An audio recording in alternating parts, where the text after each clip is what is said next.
Gracious Father, thank you so much for the opportunity we have to be here today. We came here to praise you, Lord. We came here to worship you.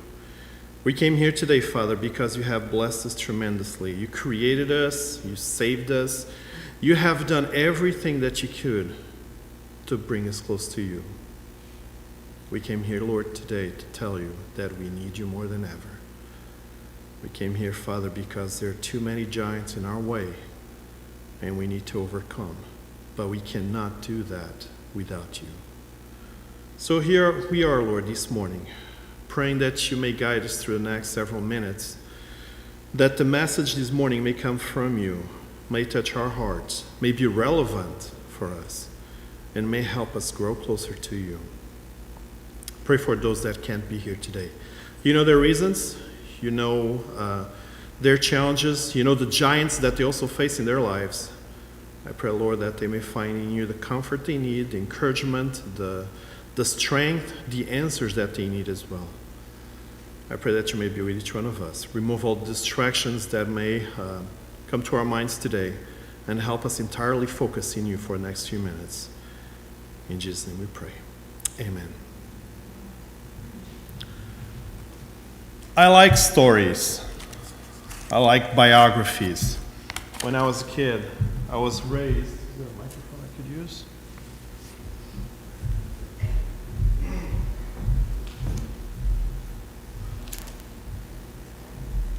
When I was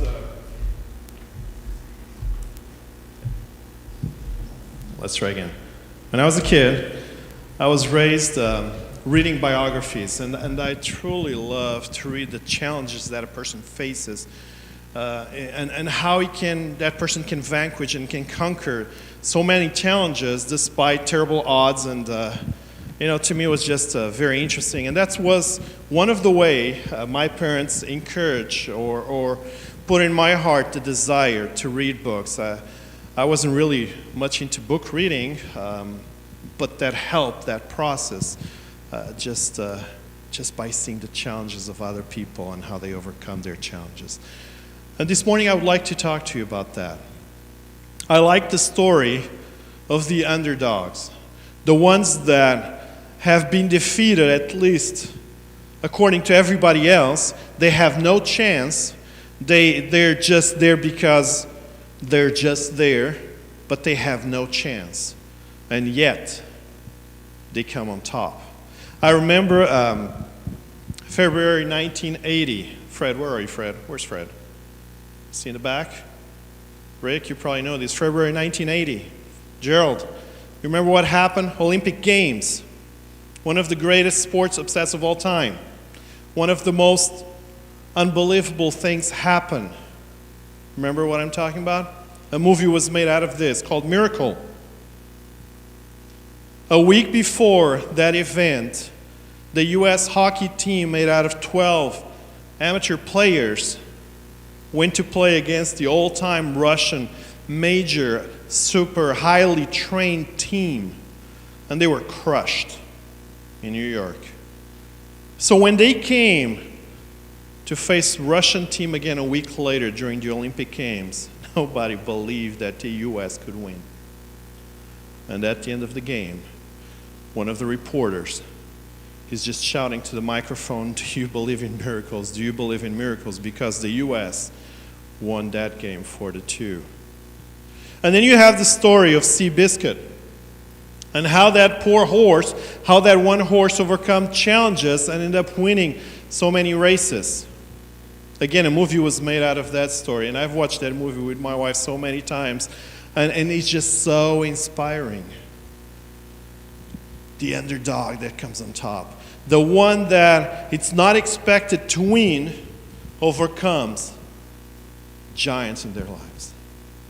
And we all have giants. We all face so many giants. And this week, I've been thinking about giants because we're facing some giants right now in our church, within our community. We have some giants that we're facing. And I pondered to think on the meaning of the word giant. And the best definition I could find is that a giant is something that stands in our way. A giant is something that keeps us from moving forward.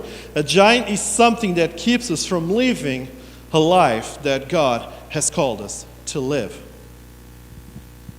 The giants that freeze us. When we face a giant, many times we just freeze. We don't know what to do. We don't do anything. We just stay there because we're afraid, because we are without answers, because we don't know what it may bring. And all of us, we face many giants. It could be a health-related giant. It could be a relationship issue, marriage, parenting. Could be family, could be friends.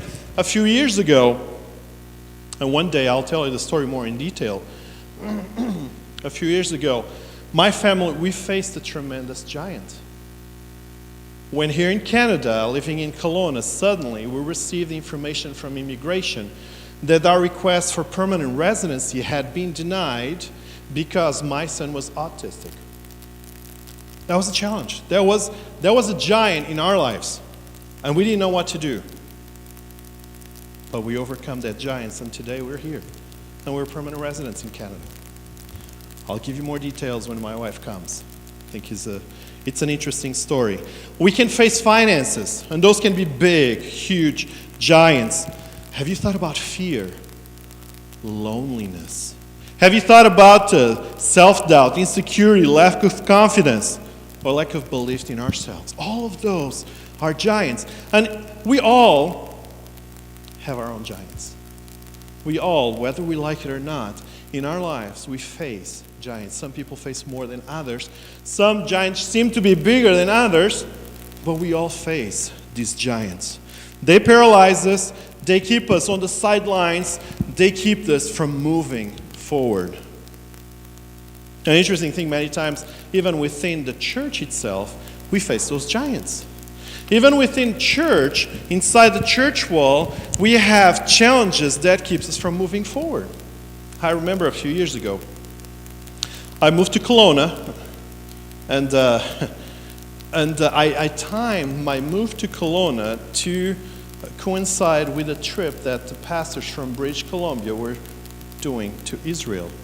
Never been to Israel, but when I received the call to move to British Columbia, I figured that, they're going. I contacted the conference, and I'm like, I want to go on that trip as well. Okay, so we worked details. So I moved to Kelowna, and a week later, I was leaving to go on this trip, a one-lifetime trip. And without even realizing, without even knowing the people, I was already facing a giant. Because now rumors were being spread around the pastor who had abandoned the family. Facing a giant without even being there. Fortunately, things worked out, and those rumors stopped. But even within the church, we can face those giants. And to many of us, sadly, those giants have been taunting us for days, weeks, months, years. And they just stay there, and we carry that weight on our shoulders, and it just seems to stay there. We can get rid of it. This morning I would like to talk to you about those giants.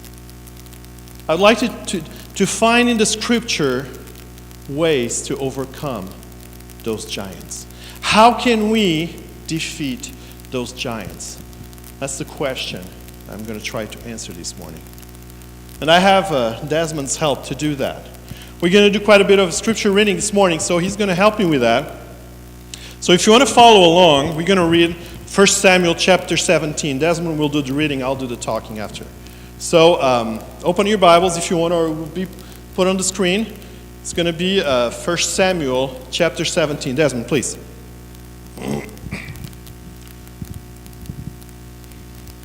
We're going to start reading from verses 4. So 1 Samuel 17. Starting in verse 4 to 11.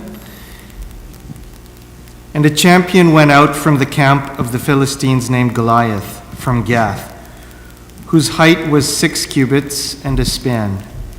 He had a bronze helmet on his head, and he was armed with a coat of mail, and the weight of the coat was 5,000 shekels of bronze. and he had bronze armor on his legs and a bronze javelin between his shoulders.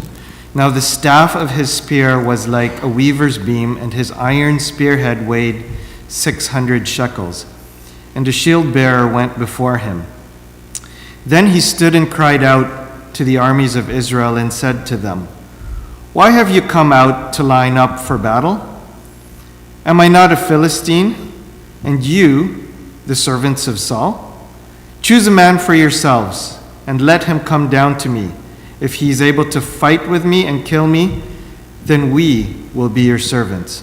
But if I prevail against him and kill him, then you shall be our servants and serve us." And the Philistines said, "I defy the armies of Israel this day. Give me a man that we may fight together." When Saul and all Israel heard these words of the Philistine, they were dismayed and greatly afraid.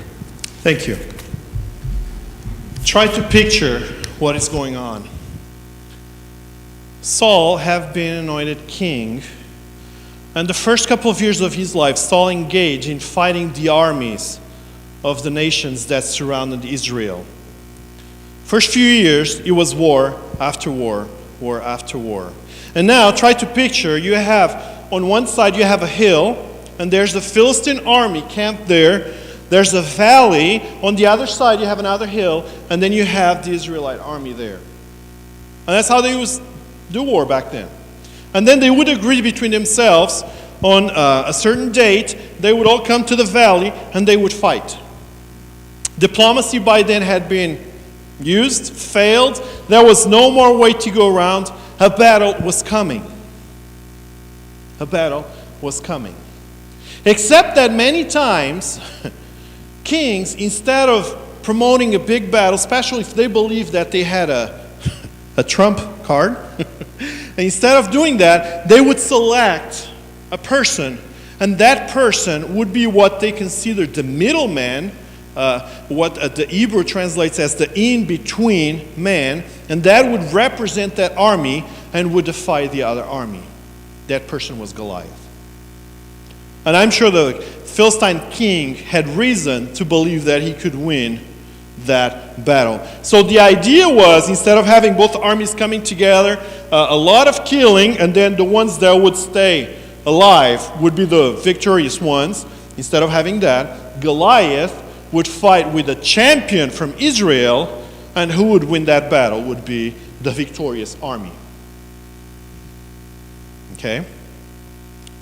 Now, he was confident that Goliath could win the battle, obviously. When we look at the details, Goliath was over 9 feet tall. He carried an armor on his chest, just on his chest was about 125 pounds. Now, do we have anyone here that weighs 125 pounds? All right, 125 pounds. All right, thank you. Imagine her on your shoulders, her weight on your shoulders. Okay? You really need to be strong, built, and big to be able to maneuver, to be able to fight with 125 pounds on your shoulders. His spear weighs just the point of the tip of his spear was about 17 pounds. And that was Goliath. Imagine looking at him, 9 feet tall. I tell you, it was a scary moment. And he would come out and he would defy them for a battle. That was the champion of the Philistines. Now, who was the champion of the Israelites? Chapter 10 of Samuel tells us that Saul stood above everybody else. Saul was taller, bigger than all of the other Israelites. That's why he became a king. So technically, the champion for the Israelites would have been Saul. But Saul was afraid. He was too scared to engage Goliath. And nobody else was volunteering for that. Now this is the picture. 2 armies, a valley, waiting to see what is going to happen. All right? Mr. Desmond, please, let's continue. from verse 16. And the Philistines drew near and presented himself 40 days, morning and evening. 19.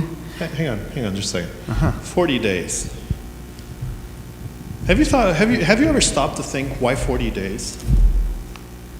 Why would Goliath come 40 days, morning and evening, to call for the Israelites? Why 40 days? Why not just engage in the battle right away? And the reality is that we don't know. But we can speculate. And our speculations can be fairly close to what an answer would be. And when we look back, first year and second year, right after Saul's becoming king, he engaged in battles, him and Jonathan, his son. And at that time, the Philistine army came to a town named Michmash, chapter 13 and 14, 1 Samuel. He came to a town named Michmash, 35,000 soldiers with a whole bunch of chariots, and it was a huge army against about 3,000 Israelites. And he stayed there, and he suffered a tremendous defeat. It is possible that when they're facing each other in the valley, despite having Goliath on his side, he doesn't feel that he has the numbers enough to defeat Israel on a full frontal attack.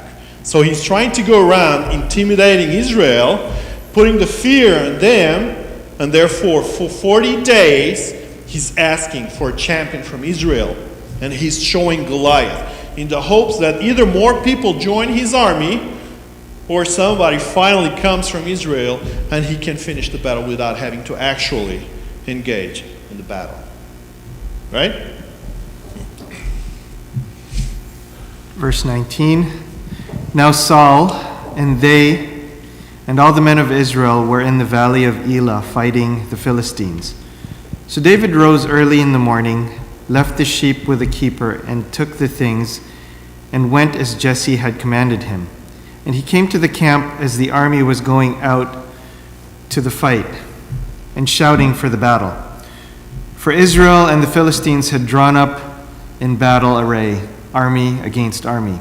And David left his supplies in the hand of the supply keeper, ran to the army, and came and greeted his brothers. So David's brothers joined, the three older brothers joined Saul and his army. Now apparently it was customary that the king would not provide food for his army. The soldiers would have to find a way to feed themselves. So David's father, Jesse, sent David to the front battle with food for his brothers. When David got there, he gave the food to a person that would manage the food for the entire encampment. And now when he got there, he saw Goliath talking, he saw the people afraid, and he heard the people talking about what the king would do if somebody else stepped up. That aroused David's curiosity. And so he inquired furthermore, what will the king do for the one who defeats Goliath? And so they told him he will marry the king's daughter, he will become exempt, his father will become exempt from taxes for the rest of his life, and he will get money. Interesting. So this is what David found when he came to the camp. Verse 23. Then as he talked with them, there was the champion, the Philistine of Gath, Goliath by name, coming up from the armies of the Philistines, and he spoke according to the same words. So David heard them, and all the men of Israel, when they saw the man, fled from him, and were dreadfully afraid.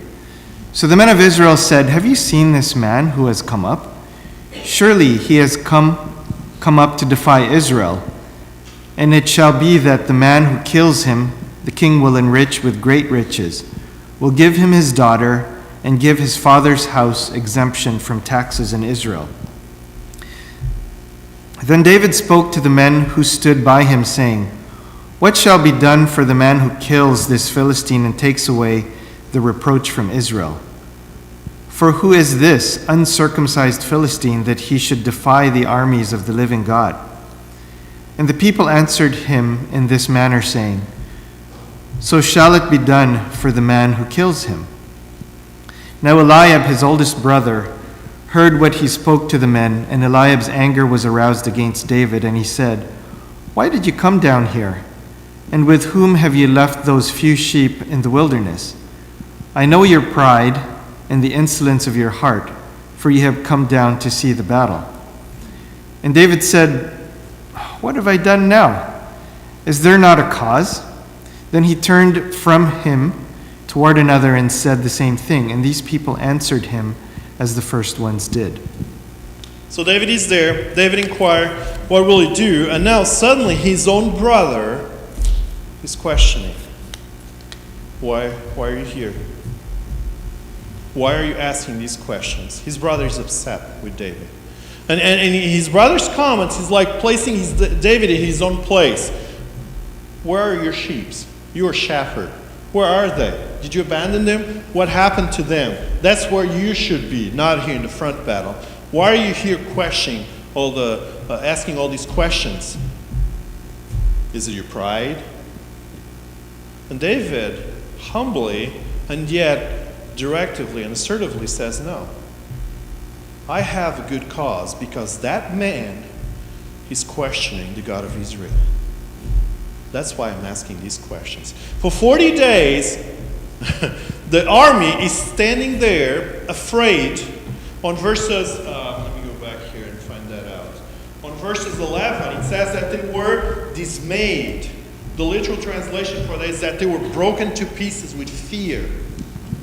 For 40 days, they had no clue what they were going to do. They were waiting on Saul to do something. David got there in the morning, and now he's already questioning, who's going to do something? Somebody's got to do something. Something has to be done. What's going to happen? We cannot let this go on. David is ready to get into the battle. Verse 31. Now when the words which David spoke were heard, they reported them to Saul, and he sent for him. Then David said to Saul, Let no man's heart fail because of him. Your servant will go and fight with this Philistine.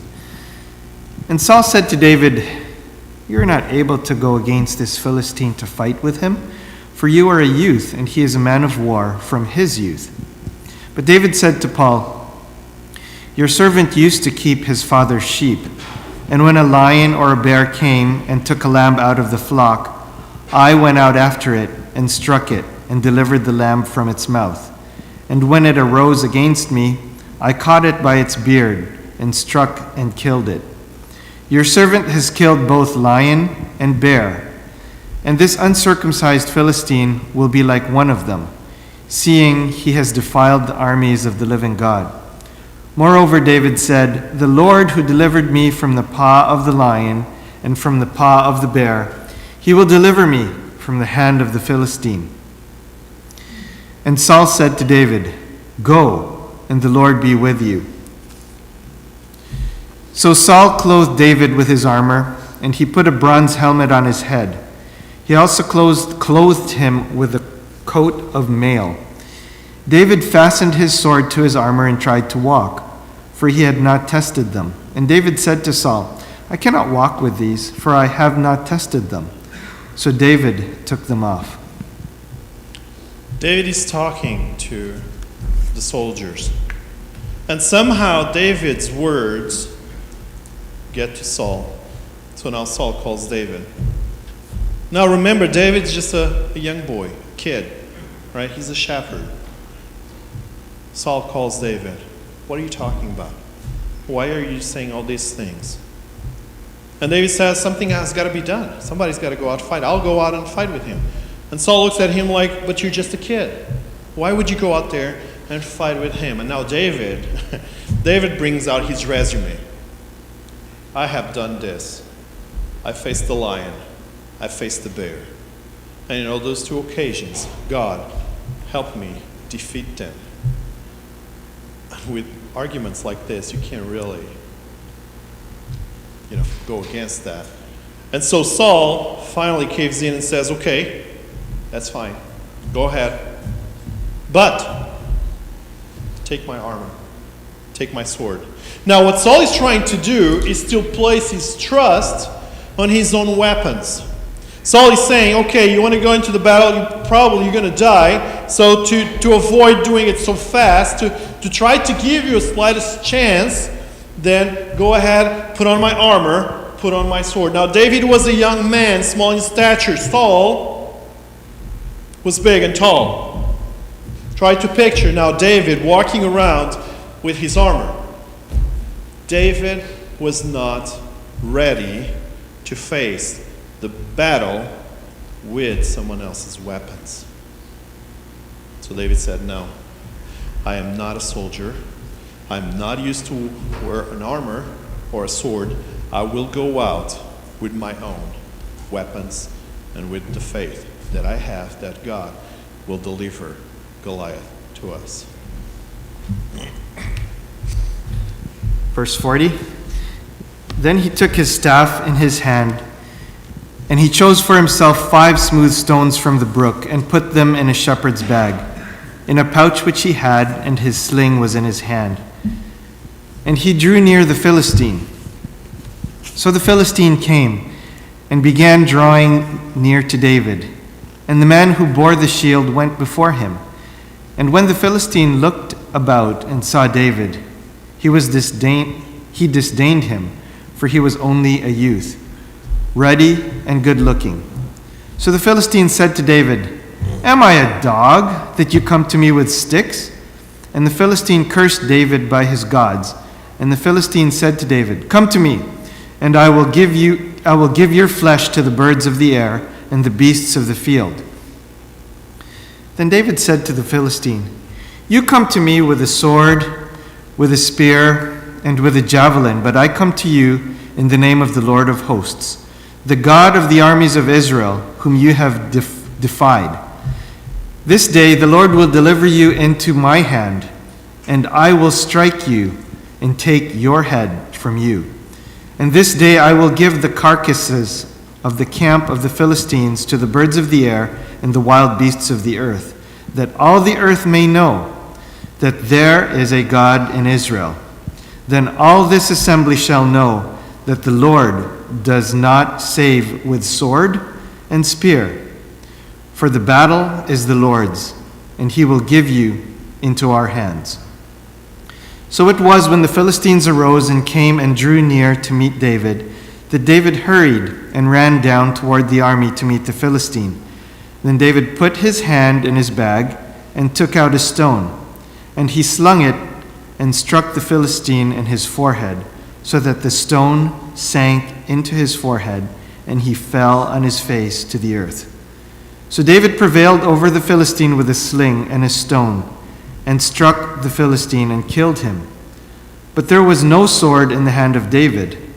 Therefore David ran and stood over the Philistine, took his sword, and drew it out of its sheath, and killed him, and cut off his head with it. And when the Philistines saw that their champion was dead, they fled. Thank you, Desmond. Try to picture what is happening now. David gets to the encampment, and he's questioning, why haven't you guys done something? Why is that man still talking this kind of stuff? People are getting excited on the negative way. They're getting upset. Why, David? Why are you questioning us? Who are you? His brother reproached David. Somehow the king hears the words, and now the king calls David. Now David goes to the tent, and he somewhat tells the king that he should have done something. But he hasn't. So finally, David walks out of the tent with a sling and his staff, with the king's permission to go fight Goliath. Now, in a one-on-one battle, whoever would lose that fight would determine the fate of everybody else. Right? So now try to imagine David walking from the tent, the king's tent, to the front battle. He had to walk through many other soldiers who understood that David was going to face Goliath. And now these other soldiers are like, really, you're the one that is going to fight Goliath for us? Oh boy, this is not going to be good. How much faith the other soldiers had in Goliath, in David? Very little faith, because David was just a young boy. And funny though that many times even within our church we have the same problem. How much faith do we have in our youth? How much faith do we have in our young children? They're just little kids. People looked at David and they didn't trust him.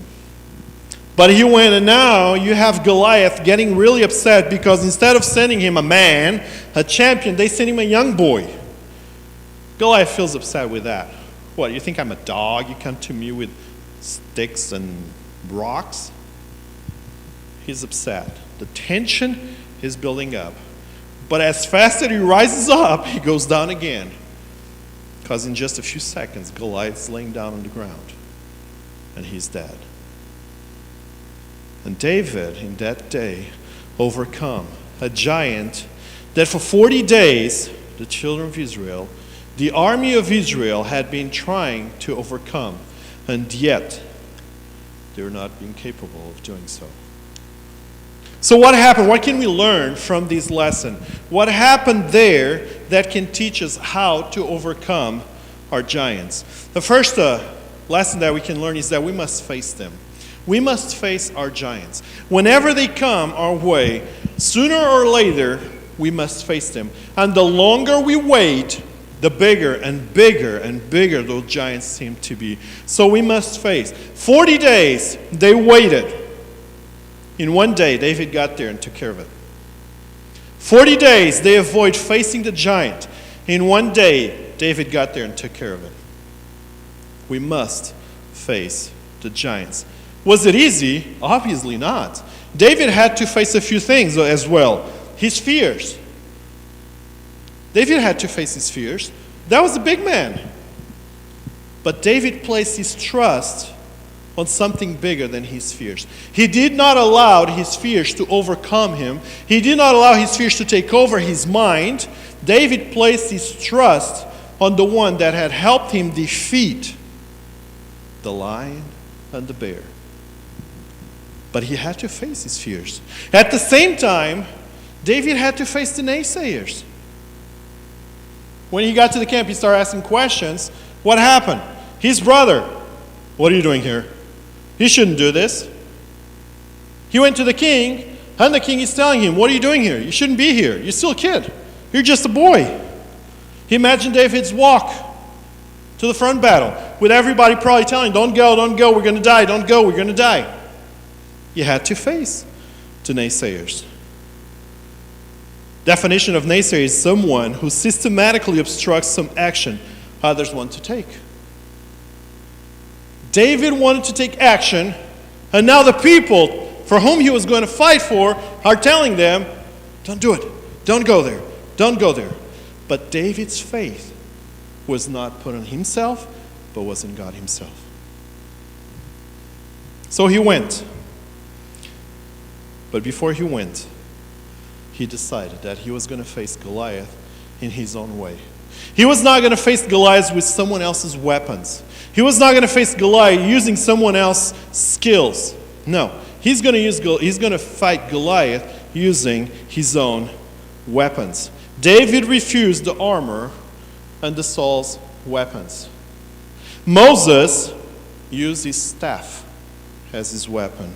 Gideon used jars of clay and the torch as his weapon. David used a sling. Esther, she prayed and fasted. Jesus used the cross. What is our weapon today? What weapons can we use to defeat our Goliath? Because my weapon may not be your weapon. My prayer life is not your prayer life. The prayers that I prayed, yes, I pray for you every day. But you also need to pray. The connection I have with God It's personal. You also need to have that connection. That's what develops your ability to conquer and to defeat your giants. We must recognize who our giants are attacking.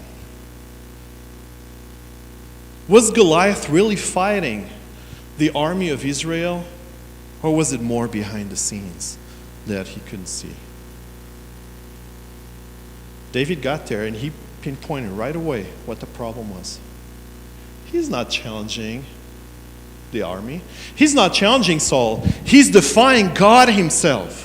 And many times when we face our challenges, we need to realize that this is not about us. It's not about me. This is about God. This is about God. So then when we face those challenges, we place it under the proper perspective. And now we can say, wow, it's not about me. It's about God. That will bring a sense of peace and encouragement. Because it's not about us, but it's about Him. Also, when we face our giants, we must visualize the rewards of victory. I never really thought about this until this week as I was preparing for this sermon.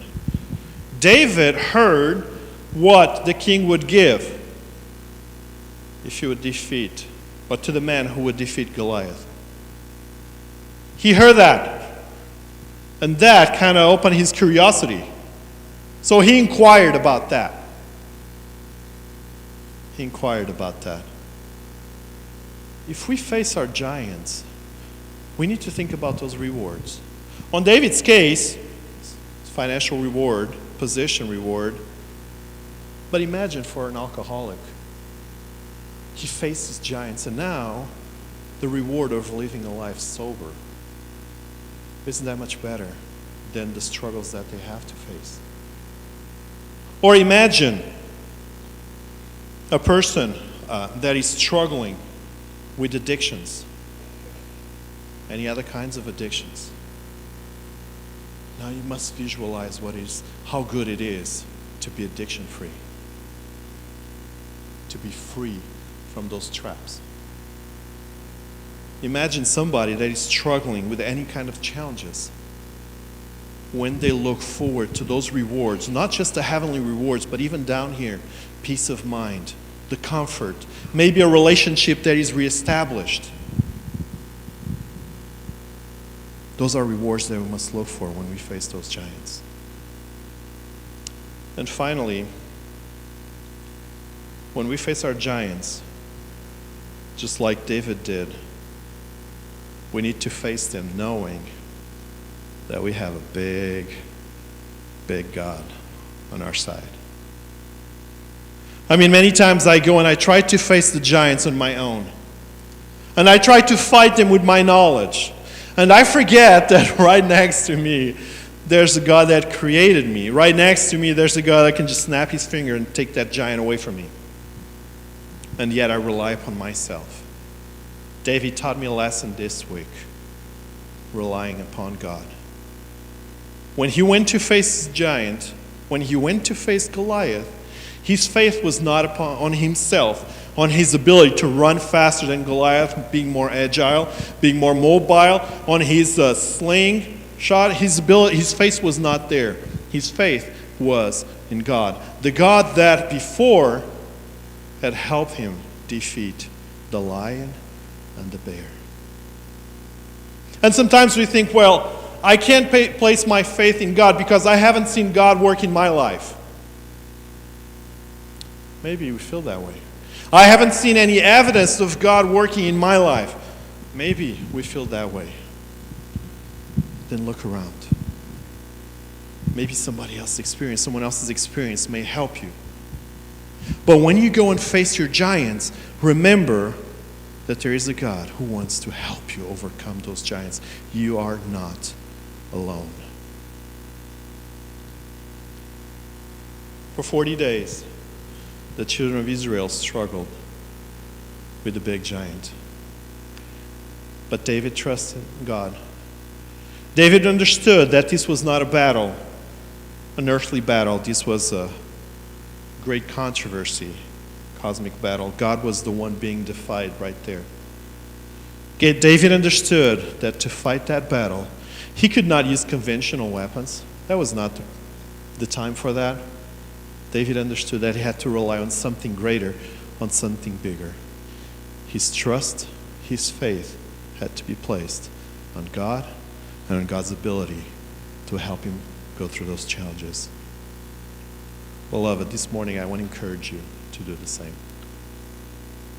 God is right there, ready to help us overcome our challenges. God is right there, willing to carry us on through those challenges. I want to encourage you to hold on to his hand, to call upon him, to trust in him, to place your focus on him. If you close your eyes, you will lose sight of it. If you remove your hand, you will feel lonely, abandoned, and possibly discouraged. So hold on to him.